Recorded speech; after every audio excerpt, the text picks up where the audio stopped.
Cikigerat, lari menuju arah Mado.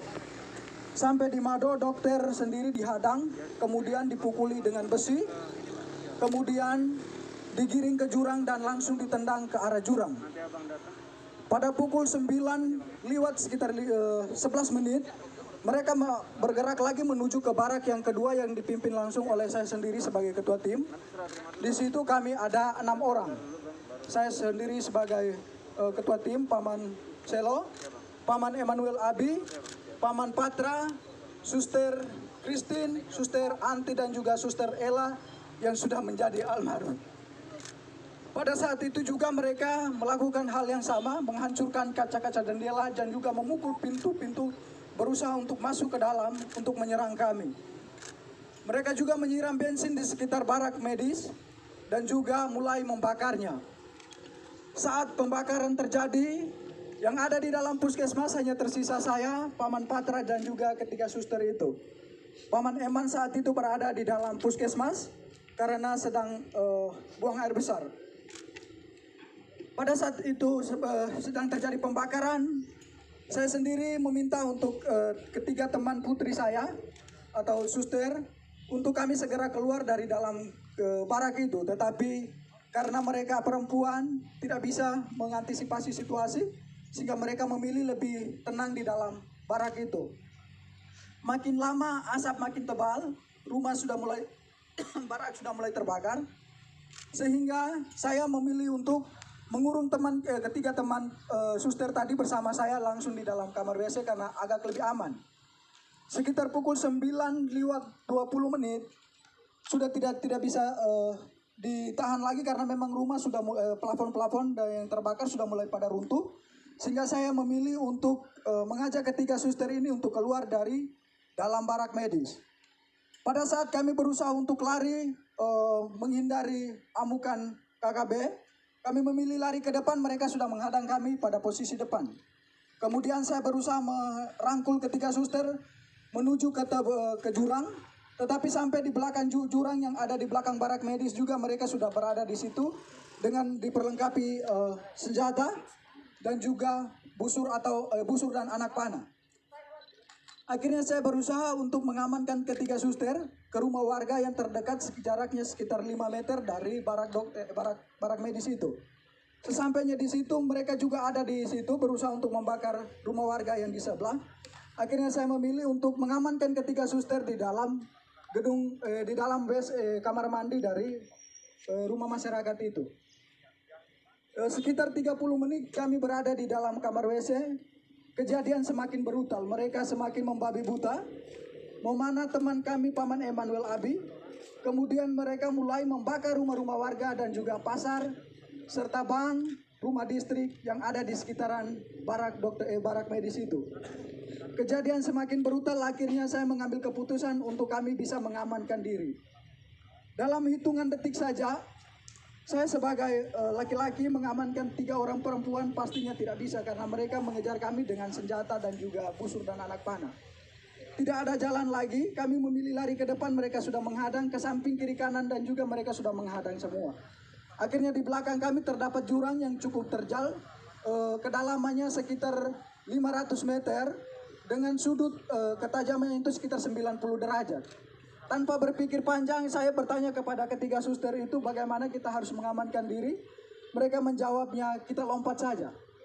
Akhirnya tanpa berpikir panjang, saya menghitung 1 sampai 3 dan saya sendiri lompat pertama. Kemudian ketiga suster mengikuti saya untuk melompatnya. Sesampainya di bawah kami pikir bahwa kami sudah aman dari kejaran mereka, tetapi mereka tetap mengikut kami ke bawah. Sampai ke bawah saya sendiri tersangkut di akar pohon. Kemudian ketiga suster yang lainnya, yang satunya Suster Chris tersangkut di pohon juga. Suster Ella tersangkut di antara semak-semak. Kemudian Suster Anti, dia melompat jaraknya sekitar 150 meter ke kedalaman jurang ini gitu. Dan dia juga tersangkut di semak-semak. Mereka terus mengikut kami ke bawah, kemudian mendapati Suster Anti di bawah. Kemudian mereka naik, dapat lagi Suster Ella yang sekarang sudah ada di almarhum. Kemudian mereka dapat lagi Suster Chris. Saya sendiri mereka tidak dapat karena saya sembunyi di antara tebing dan juga akar-akar. Kemudian mereka mengumpulkan ketiga suster ini. Kemudian mereka semakin membabi buta. Mereka mulai menelanjangi suster dengan tidak membuka pakainya secara sopan, tetapi mereka menelanjangi dia dengan parang tajam atau parang, langsung dipotong saja pakaian mereka, mulai dibuka dari baju sampai celana dalam semuanya. Mereka tiga ditelanjangi, kemudian mulai dianiaya secara tidak manusiawi. Paha mereka ditikam, muka mereka ditonjok, kemudian minta maaf tetapi kemaluan mereka ditikam juga dengan parah. Kejadian semakin brutal karena jumlah mereka semakin banyak. Akhirnya suster-suster ini tidak berdaya lagi. Mereka semakin lemah, akhirnya mereka pingsan. Dalam keadaan pingsan mereka dipikir bahwa mereka sudah meninggal, sehingga terpaksa mereka didorong lagi ke dalam jurang yang lebih dalam. Kedalaman jurang itu sekitar 300 sampai 400 meter. Suster Christine yang didorong pertama, kemudian Suster Anti dan juga Suster Almarhum atau Suster Ella. Sesampainya dibawa ke dalam jurang itu, Suster Anti langsung pingsan. Dalam keadaan pingsan tidak sadarkan diri. Suster Chris masih sempat dari pingsannya bisa sadar. Suster Ella juga dari pingsannya bisa sadar kembali. Akan tetapi dalam keadaan itu mereka tetap ikut ke bawah. Kemudian Suster Anti dan Suster Chris masih bisa bertahan untuk memilih untuk menghindar dari mereka dengan menyembunyi di semak-semak. Suster Ella yang sudah tidak, walaupun dalam keadaan sadar tetapi sudah tidak berdaya, nyangkutnya di pohon sehingga mereka ikut ke bawah lalu membunuhnya secara babi buta dengan menikam di bagian perut-perutnya dan juga kemungkinan mulutnya dibelah. Sehingga Suster Almarhum dinyatakan meninggal pada saat itu. Kemudian teman-teman yang lain dari barak dokter, Paman Lukas dan juga Paman Siti, Suster Siti, mereka langsung bergegas menuju ke mengamankan diri di Koramil dengan pengamanan para TNI yang ada di tempat itu. Kemudian Paman Denny memilih untuk mengungsi, bertahan di rumah warga. Dokter sendiri langsung ditendang ke jurang. Paman Gerat yang lari bersama dokter ke Mado sampai dengan detik ini juga belum ditemukan. Suster Ella yang menjadi almarhum sudah ditemukan 2 hari yang lalu sekitar pukul 17:30 kami berhasil menemukan dia bersama Suster Chris.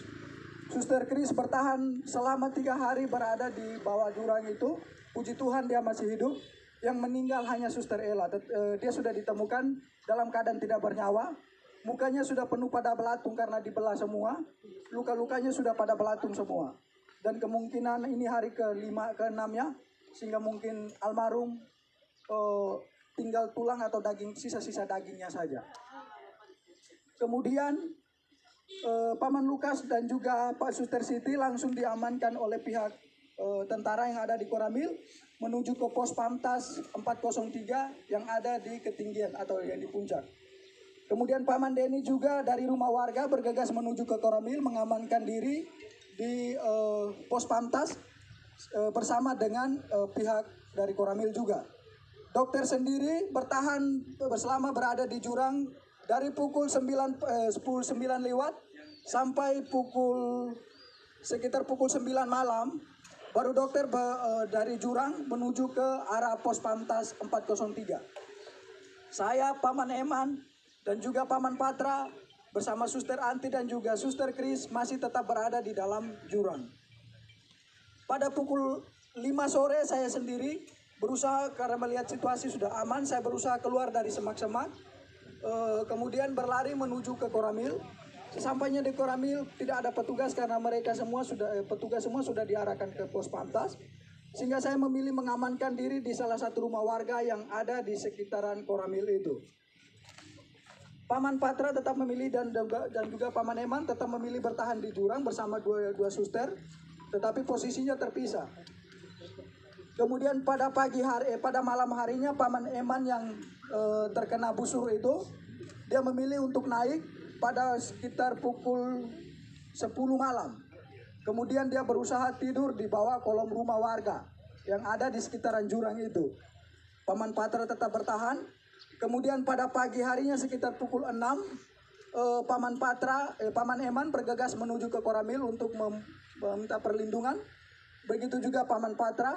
Sehingga pada sekitar pukul 7 kami 3 bertemu di Koramil dalam keadaan selamat. Suster Anti dan Suster Kris masih tetap bertahan di jurang. Suster Anti keluar dari jurang sekitar pukul 10 malam dengan kondisi saat itu hujan deras. Dalam keadaan telanjang, dia dari jurang menuju ke Polsek Kiwirok. Sesampainya di Polsek Kiwirok tidak ada petugas karena memang petugas semua sudah pada ngungsi sudah pada diamankan ke pos Pamtas itu. Mereka bertugasnya di situ. Kemudian Suster Anti memilih untuk bertahan di pos, tetapi karena takut dengan situasi, dia berusaha keluar dari pos lalu kembali bersembunyi di semak-semak. Sampai pada sekitar pukul 7 pagi, itu ada kegiatan pembersihan dari pos Pamtas 403, sehingga Suster Anti memilih untuk keluar dari semak-semak karena memang dia juga sudah pada tidak berdaya lagi. Menurut keterangan dari Suster Anti bahwa pada saat itu dia sudah pada siap untuk pasrah, untuk mati karena memang sudah tidak sama sekali tidak berdaya, tetapi dia berusaha merangkak pelan-pelan sampai ke pos polsek sehingga berteriak dan meminta pertolongan daripada pihak pos Pamtas. Istirahat dulu. Namanya siapa? Namanya?